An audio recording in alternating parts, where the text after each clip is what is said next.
Good morning, comic book fans. Welcome back to Comics in 5 Minutes. I'm your ever-loving host, Shorty, and yes, I'm back after a bit of a break. I do apologise. It was a thin week last week for new releases, a lot of stuff sold before I got a chance to read it, and I was also pretty busy. We're heading close to Christmas. However, these are one of those times where I actually just have time on my hands, so let's review Bloodrik. Fantastic title. Love the font. Proper Scandinavian black metal going on there, including the little bit where it writes in there underneath so people can tell what he's writing, and that is fantastic character design. I do have to say though, from the get-go, as much as I like this comic book, there are some caveats for it. First off, its length. It is a lot shorter than I expected, but reading the little intro to it from the creator, I think mostly what we're getting here is the Ashcanny creator just to take to conventions. And that's fine, because he also adds an extra story in the back, which is fantastic, so you do get a good page count. But in terms of the story of the character that I was hoping to get, it's pretty bare bones. Now, it's not necessarily a bad thing. In fact, it's actually better than I thought it was going to be, because, if I'm completely honest, I did not have high expectations for this one. I quite like grimdark fantasy kind of stuff, and sci-fi for that matter, but I think the stuff that I enjoy the most, the things that I really get on with, are the ones that don't take themselves too seriously. I'm looking at 40k and I'm looking at Barbaric, both of which know that what they're doing is so ridiculously dark and violent and oppressive that they just have fun with it and they lean into the ludicrous nature of it. Conan goes the other direction for me, and he takes himself too seriously. Now, don't get me wrong, it is hard to criticise Robert Howard for not being a good writer. He's not only a fantastic writer who created wonderful worlds and had a little bit too much interest in ladies' tiny feet, but he created characters which stood the test of time and people still read about them. And there is something solid and stoic about that kind of character, even if sometimes it goes so far into that stoicism and the unrelenting grimness of it that it's almost inhuman and hard to actually humanise, hard to actually empathise with. There is another barbarian character, though, which I have a lot more time for, and that is Slain.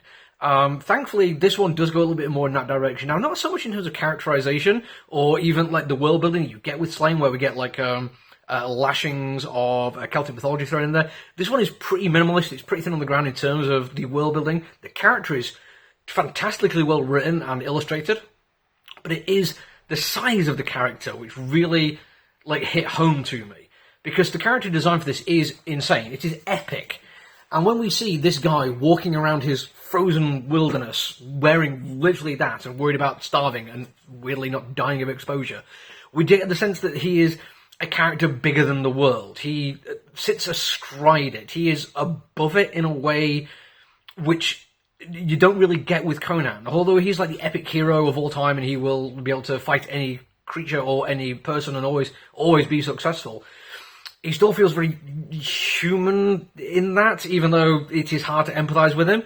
Bloodrik goes a little bit further than that, and it's not particularly done for laughs, I don't think, but I did find myself going, oh man, this is too much, and kind of enjoying that it was too much.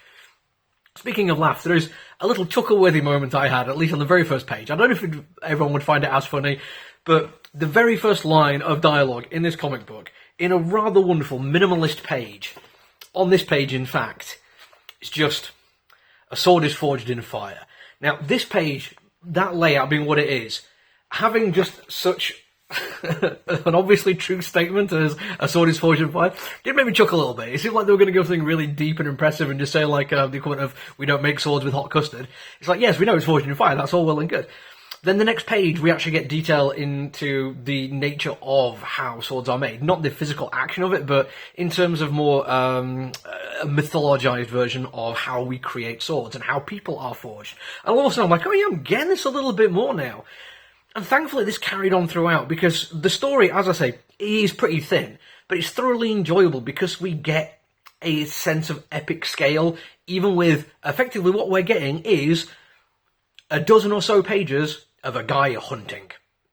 That's really all that happens. There's like a really cool bit there which makes me want to carry on reading it, and I can't wait to pick up the next one. And then a backup story which is really, really good and plays quite well with subtext.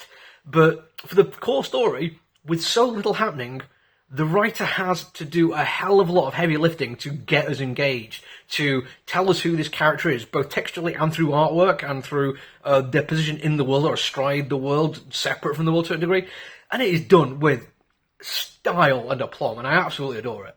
There's a little bit before the comic starts, though, which is worth talking about as well. And I know this is not really a review of the comic book at this point, but he's talking about how this creator, I remind myself of his name, Andrew Kranke, and I'm almost certain I'm pronouncing that surname wrong, was really struggling, spent 10 years trying to put this comic book together, because he's an artist, not a writer. And it really kind of hit home and cut to the quick, this idea that the perfect version of your art doesn't exist anywhere but in your own head. And I think after 10 years of doing it, he had that realization and thought doing something which isn't perfect is better than not doing anything. And I feel like that is a really good message to have at the front of a comic book, where it's fully self-created. Not just that, but when you finally got it ready and took it to conventions, the ashcan that I was talking about earlier, like the few pages you get, that was him just turning it to convention and putting it out there and realizing people did like it.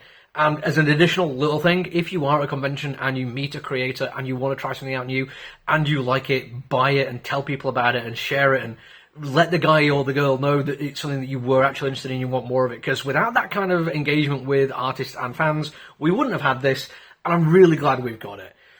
Yeah, I wasn't expecting to like it as much as I did. I don't think it is a perfect comic book in terms of I like my sort of dark comics to have a little bit more humour to them. Or at least be a little bit more self-aware of how grim dark they actually are. But it set everything up so nicely. I can't wait for the next one. And I didn't really even have a chance to... I'm already like a minute over. I didn't have much chance to talk about how much I like the artwork. There's like a dedication to not worrying about clean lines. This guy has absolutely no problem leaving a negative space on his pages. His layouts and his text placement remind me of classic fantasy comic books, like proper old Gold and Silver Age Conan stories. And he's got a fantastic way of shading, which looks like crosshatch, but it isn't. I mean, there's seriously, like, so much I like about this, and I've ended up spending time talking about conventions. But it is fantastic, and you should check it out. I'm really glad we decided to get this in, and I hope we're going to sell out of it, because I think this one could be huge. I think it's got, like, a fan base already built, ready to go. Go to a comic book store, grab a copy. You're going to enjoy it. That is finally it for me for the day. I do have a lot more to review this week, so make sure you do hit the subscribe thing if you want to see more. And tell your friends about us, because, you know, it's nice talking to the 30 or 40 people who can watch my videos, but I'd like to talk to more people. So until I see you again, look after each other, everyone. Stay safe. Bye.